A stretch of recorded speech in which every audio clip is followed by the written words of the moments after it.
Yes, Hillary Clinton, Karl Rove there with a lot of other famous faces. Watson was rubbing shoulders with the rich and famous, making speeches and appearances.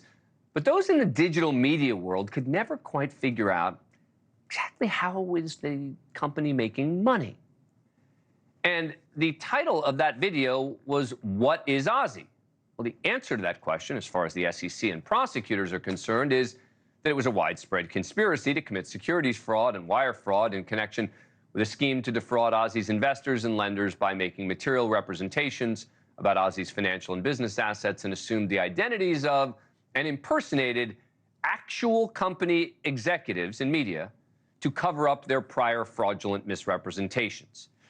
The scheme, first uncovered by Ben Smith, then of the New York Times, in September of 2021, when initially busted, Watson seemingly threw his co-conspirator, Samir Rao, the company's then COO, under the bus, saying he was having a mental health crisis.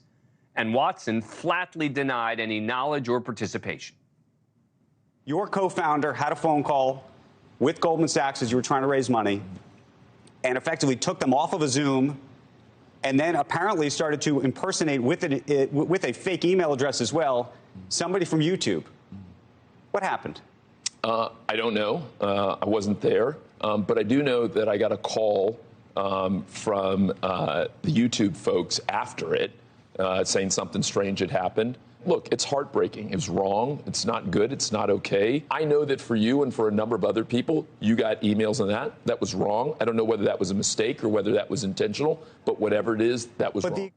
But prosecutors now allege that Watson was in the room and coaching Rao throughout the call where he was pretending to be a YouTube executive.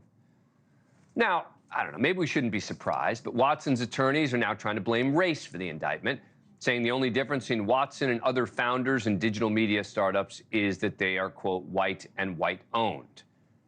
I guess that and the voice-modulated fake executive conference calls.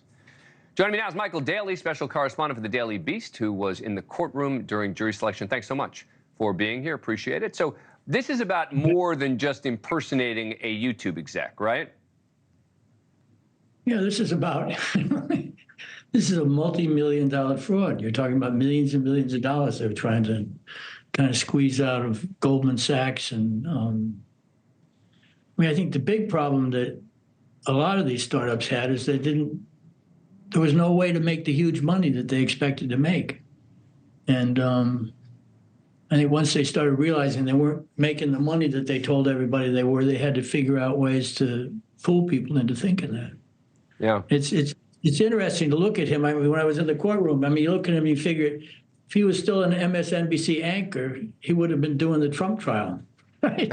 Yeah. But across the river. Instead, he's on this side of the river, on the Brooklyn side of the river, in a courtroom, which is nicer, by the way, than the state one, and he's sitting there and he's facing a maximum of 37 years. And the remarkable thing about him, you know, he's a Harvard, Stanford graduate, super achiever, and you'd think that with it all crashing down, he would be in pieces, but he was like extremely relaxed. He was as relaxed as he looks in that picture there.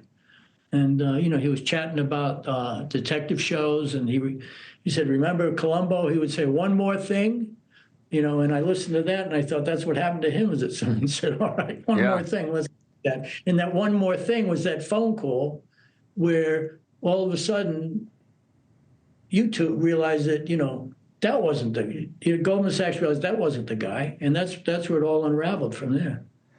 And are they actually trying to use race in their defense, or is that just in the court of public opinion? No, I think that that was an actual motion in the court, that it was discriminatory. They were trying to have the charges set aside as discriminatory, and the judge tossed that out immediately.